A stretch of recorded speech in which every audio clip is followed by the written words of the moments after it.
You know, I talk a lot about the wars going on overseas. I did my best to try to stop them. I remember the first speech I gave on the House floor about trying to stop something in Iraq.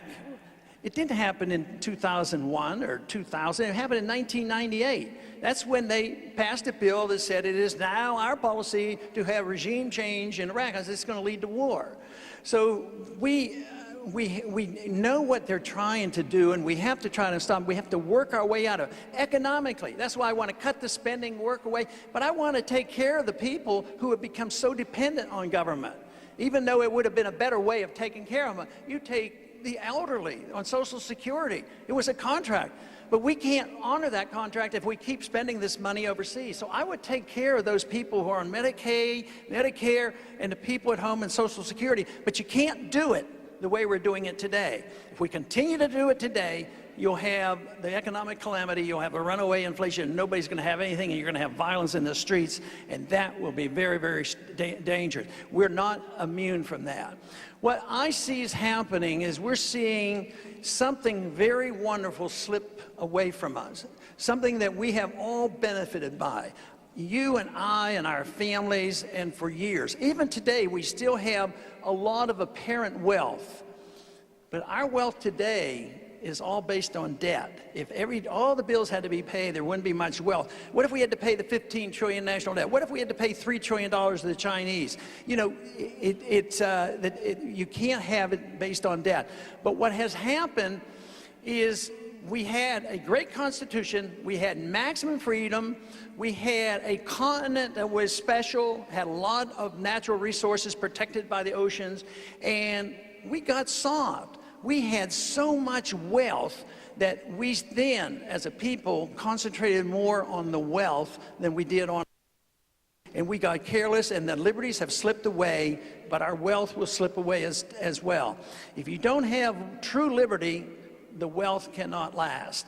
And in the last 100 years, it didn't happen. Yeah, I do my share of criticizing the president. I've already done that this evening once.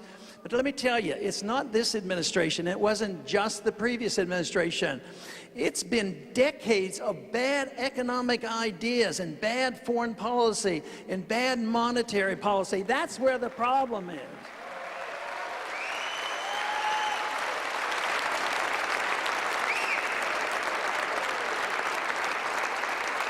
But what this system did was it bred the interest in government being taken over by the special interest. You did much better by having a high-paid lobbyist and going out and producing a product.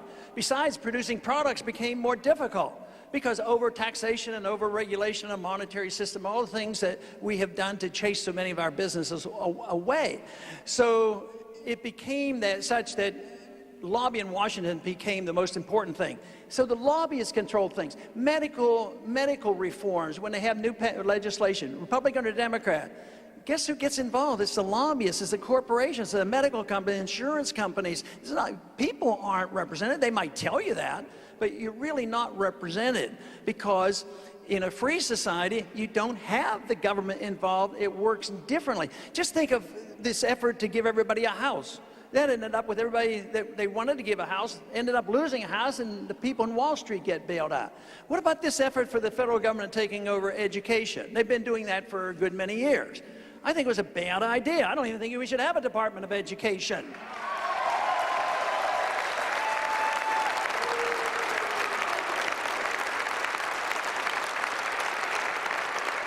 But the results have not been good, because we became more dependent on the government. The government would take care of us and provide for us, whether it's medicine or education.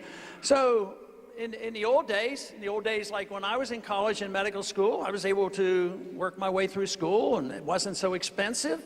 But today, how difficult it is. It's so expensive, and it's hard to get a job, so it's hard to do it. So the enticement is become an indentured servant to the government, borrow the money, and owe the government money for years, and not be well enough trained to take some of the jobs that are available today. There's a lot of jobs available, but they're technical jobs, and we don't have the training. So we're graduating these thousands and thousands of students, and right now the students owe $1 trillion. They owe more money than our credit cards. So it's a failed system. This is what I think people are realizing in what's happening in this campaign. People are giving up, and I think it's a healthy attitude.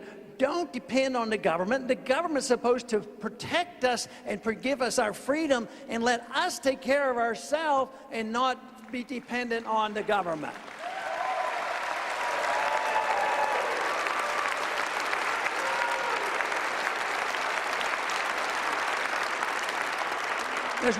There's one other war that I want to mention that I think has been detrimental to our liberties, and it's a war much nearer home.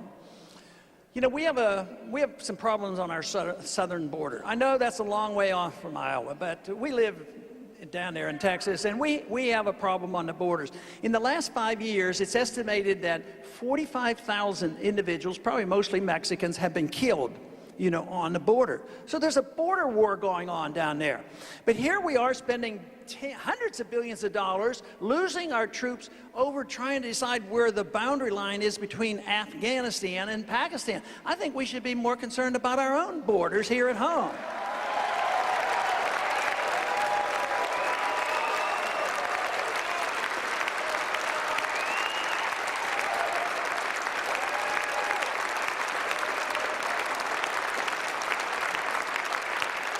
But the war that we have on our southern border is complex. We have the issue of illegal immigration, and my argument on illegal immigration, if you didn't subsidize it, you'd have a lot less of it, and no enticement.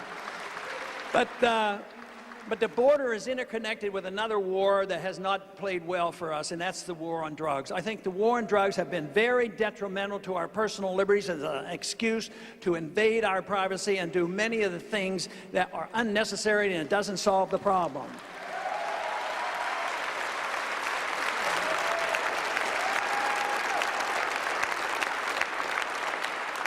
Before 1914, there were no federal rules or regulations on drugs. The real war and modern war on drugs came up in the early 1970s. We've spent like over a couple $1 trillion on the war on drugs, and there's still a lot of people using those drugs. And a lot of times they're using a lot of prescription drugs too, more so than even the illegal ones. But prohibition of alcohol didn't work. Alcohol is a very dangerous drug, but there's something that we should think about on this. If it isn't working, why are we doing this? And the one basic principle I think that is wrong is alcohol is a very deadly drug. And if a person becomes an alcoholic and asks for help, we show a little empathy. They treat them as a patient. We have centers where they go to. But if somebody is caught using a drug that they have made illegal arbitrarily, you become a criminal. And I think maybe it's because I'm a physician. I'd like to think about the drug problem more as a medical problem than throwing people in prison for using it.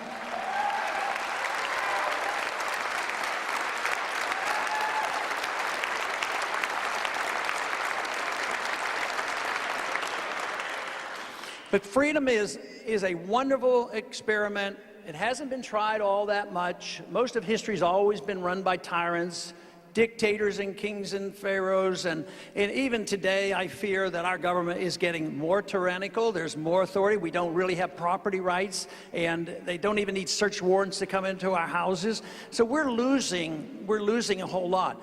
But freedom to me is so wonderful because people use freedom in different ways. You don't have to decide what your religions are. There was a time where the government decided what the major religion be, but we don't believe in a theocracy. We shouldn't be domineering. People understand this pretty well, that you can pick and choose your religion. You can pick and choose your intellectual materials, but so often what we have done is anything we want to put in our mouth, it seems like the government has to give us permission. So if we're expected to deal with our eternity and our intellectual life, why aren't we responsible for our own bodies and make our own decisions on this?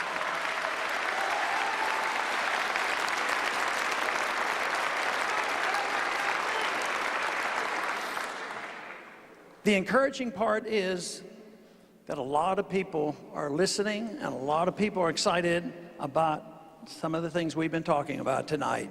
Talking about where America went wrong, the greatness of our Constitution, the greatness of our traditions, what sound money is all about, what a sensible foreign policy is about. And we don't have to give up anything.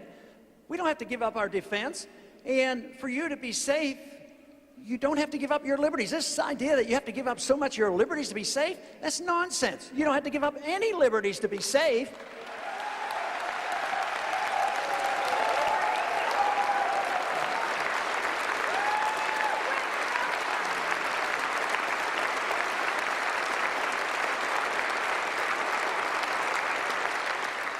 Now, the other warning some others give, oh yes, it's bad, we have to do all this, but you're going to have to sacrifice.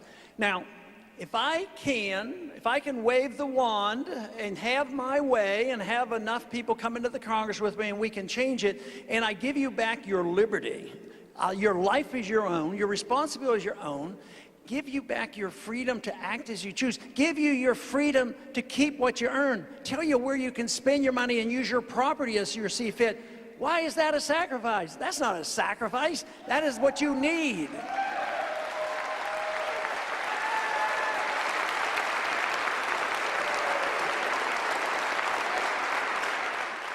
But there's a lot of excitement going on, and I'm encouraged. I'm encouraged about next week. Hope everybody comes out and votes.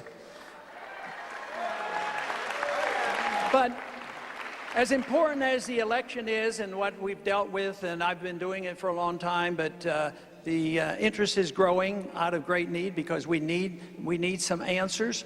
But this is something that is an intellectual fight. It's an intellectual. We have to know what we want. We have to be convinced that freedom works. We have to be convinced that we cannot depend on others and we don't have any right to tell other people what to do. And if we did that, if we used that golden rule on interpersonal relationship, we ought to know how to use the golden rule on international relationship. If we don't want other countries doing anything to us, we shouldn't do it to them either.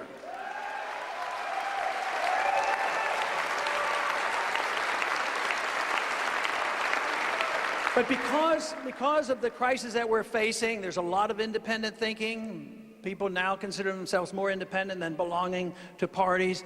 But where I really get encouraged in two areas. One, with the students, the young people, high school and college, and recently out, the young military people, they know what liberty is all about, and that's what they want.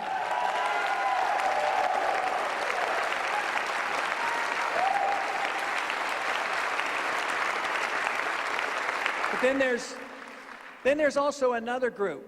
Sometimes I forget about them, but I might place myself in that group. Some people of a little bit older age that have been around, and they remember a little bit about what it was like to have more personal freedom and personal responsibility. Some of them have been around, and they've sort of dropped out. They haven't been voting. They haven't been interested because they've been stung too many times. The candidates say one thing, and they do something else. And I call them the political remnant. There's always a remnant in society, no matter how bad the society is. Just think of what it was like in communism. They had the Solzhenitsyns. They were part of a remnant that held the truth together. So there is a large number of people, and I think they're coming out. They're coming out of the woodworks. They're saying, you know, maybe we see a chance of a real change. So, and it's galvanizing, and I think it's getting very exciting. I don't think for a minute that it's going to be easy, but I know one thing. If we don't put our mind to it and work our way out of this, and we just go along with the status quo and continue to do things we're doing right now, believe me, it's worth the fight, because that would be very bad. That's what I'm here for. That's what I'm here to ask you for some help for. But we don't need the status quo. We need to restore the greatness of America, the greatness of American freedom, and the wonderful country that we live in. Thank you very much.